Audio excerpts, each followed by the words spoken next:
స్వాతంత్ర సమరయోధుల కుటుంబాలను బీఆర్ఎస్ ప్రభుత్వం గాలి కొదిలేసిందని బాధితుడు రామ్ సింగ్ ఠాకూర్ ఆరోపించారు. తనకు గౌరవంగా దక్కాల్సిన స్థలం కోసం 3 దశాబ్దాలుగా పోరాటం చేస్తున్నా అధికారులు పట్టించుకోవడం లేదని ఆవేదన వ్యక్తం చేశారు. ఇదే విషయంపై గతంలో టీడీపీ ఎమ్మెల్యేగా ఉన్న జోగు రామన్న అప్పట్లో తమకు మద్దతు తెలిపారని, కానీ ప్రస్తుతం అధికార పార్టీ ఎమ్మెల్యేగా ఉండి కూడా న్యాయం చేయటం లేదని వాపోతున్న ఠాకూర్ రామ్ సింగ్ తో మా ఆదిలాబాద్ జిల్లా ప్రతినిధి జోష్ ఫేస్ టు ఫేస్. స్వాతంత్ర పోరాటంలో అసలు బాసినటువంటి అమరవీరులకు, స్వాతంత్ర యోధుల కుటుంబాలకు తెలంగాణ రాష్ట్రంలో తగు గౌరవం లభించలేం లేదు అనడానికి ఆదిలాబాద్లో ఇక్కడ ఉన్నటువంటి ఈ యొక్క వ్యక్తియే మనకు ప్రత్యక్ష నిదర్శనం. గత 30 సంవత్సరాలుగా తన తండ్రి స్వాతంత్ర సమరయోధుడిగా ఉన్నటువంటి తన తండ్రికి సంబంధించి ప్రభుత్వం నుండి హక్కుగా రావాల్సినటువంటి ఈ యొక్క భూమికి సంబంధించి గత 30 సంవత్సరాల నుండి ఈ యొక్క వ్యక్తి పోరాడుతూ ఉన్నప్పటికీ కూడా ఇప్పటికి కూడా దక్కనటువంటి పరిస్థితి. వారు వెంట ఉన్నారు, మన వెంట ఉన్నారు, వారిని అడిగి తెలుసుకుందాం. సార్ చెప్పండి, అంటే మీ యొక్క తండ్రి గారు గతించి ఎంతకాలమైంది? మీరు ఈ భూమి కోసం ఎంతకాలంగా మీరు పోరాడుతున్నారు? 1996లో మా నాన్న చనిపోయాడు సార్. అయితే నేను కనీసం 25 నుంచి 30 సంవత్సరాల క్రితం నుంచి దీన్ని వెంట పోరాడుతున్నా సార్. అయితే 2010లో నేను కలెక్టర్ ఎదుట నిరాహార దీక్ష చేశాను. అయితే అప్పటి collector Ashok sir, Venkateshwar sir ఉండే. అయితే అతను నన్ను స్పందించి 14 తారీఖు 15కు మీ ధర్నా ఉండద్దయ్యా, మా ఇజ్జత్ పోతుంది అని వాళ్ళ విద్యుత్ కోసం, వాళ్ళ ప్రెస్టేజ్ కోసం నన్ను మోసగించి 2 ప్లాట్లు చూపించిండు. 3 ఎకరాల భూమి నిర్మల్ అని రాసిండు సార్.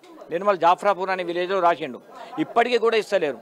ఏ కలెక్టర్ దగ్గర పోయినా కరెక్ట్ సమాధానం లేదు. అయితే 75 సంవత్సరాలు మేము వజ్రోత్సవాలు జరుపుకుంటున్నాము, పెద్దగా వీళ్ళు గొప్పలు చెప్పుకుంటా కేంద్ర రాష్ట్ర ప్రభుత్వాలు చెప్తున్నారు. కానీ ఇప్పటి వరకు మాకైతే స్వాతంత్రం రాలేదు సార్. మా పెద్దోళ్ళు స్వాతంత్రం కోసం పోరాడితే మేమేమో వీళ్ళకి హక్కుల కోసం పోరాడుతున్నాము. ఒకప్పుడు మా తాతగారు మిలిటరీ కమాండర్, అతను మన నిజాం దగ్గర పనిచేస్తే అభిమానంగా 15 ఎకరాల భూమి ఇచ్చి ఆయనకు రిటైర్మెంట్ ఇచ్చిండు. ఈ ప్రభుత్వం ఏమి ఇచ్చింది మాకు? ఇప్పటి వరకు ఎలాంటి సౌకర్యం లేదు. అంటే ఏ కలెక్టర్ దగ్గర పోయినా ఎవరి దగ్గర రెస్పాన్స్ లేదు. అయితే మీరు ఇంతవరకు ఎంతమంది కలెక్టర్లను కలవడం జరిగింది? ఎన్నిసార్లు ఈ యొక్క విషయంలో మీరు మొరబెట్టుకోవడం జరిగింది? ఆదిలాబాద్లో ఇప్పటి వరకు 5వ కలెక్టర్ సార్. 44 కలెక్టర్ నుంచి మొదలు పెడితే మన ఆదిలాబాద్ జిల్లాకు ఈయన 49వ కలెక్టర్. ఇప్పటి వరకు పోరాడితే ఏ కలెక్టర్ దగ్గర రెస్పాన్స్ లేదు. ఏదో పట్ట చూపెడితే పట్టలో రాసి ఉన్నది. అది కాదండి, మాకు స్పెషల్ కోటలు ఇవ్వాలా. పట్టలో రాసి ఏముంటుంది? కామన్ వ్యక్తులకు ఇచ్చే పట్ట. అది మేము దేశం కోసం పోరాడినాం.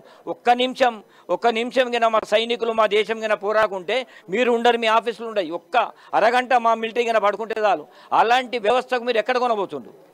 అయితే కూడా రాజకీయ ప్రమేయం తీవ్రంగా పెరిగినటువంటి ప్రస్తుత నేపథ్యంలో దశాబ్దాల పోరాటానికి ఫలితం లేకుండా పోతుందని చెప్పి, అలాగే గతంలో అంటే టీడీపీలో ఉన్నటువంటి సమయంలో ఇప్పుడు ఉన్నటువంటి ఆదిలాబాద్ శాసనసభ్యులు జోగు రామన్న అప్పట్లో టీడీపీలో ఉన్నటువంటి సందర్భంలో న్యాయమైన డిమాండ్లు నెరవేర్చాలనేటటువంటి వ్యాఖ్యలు చేసినటువంటి ఎమ్మెల్యే ప్రస్తుతం మాత్రం దానిపైన ఎటువంటి వ్యాఖ్యలు మాట్లాడడం లేదని చెప్పి, ఇది సరైనటువంటి పద్ధతి కాదని చెప్పి ఇప్పటికైనా ఎమ్మెల్యే కావచ్చు, అలాగే ఎమ్మెల్యే ప్రమేయంతో జిల్లాధికారులు కావచ్చు స్పందించి తమకు న్యాయబద్ధంగా చట్టబద్ధంగా రావాల్సినటువంటి ఈ యొక్క భూముల కేటాయింపు జరగాలని చెప్పి, అలా కానట్లయితే రాబోయే రోజుల్లో చోటు చేసుకునే పరిణామాలకు వారే బాధ్యత వహించాల్సి ఉంటుందని చెప్పి వారు తెలుపుతున్నారు.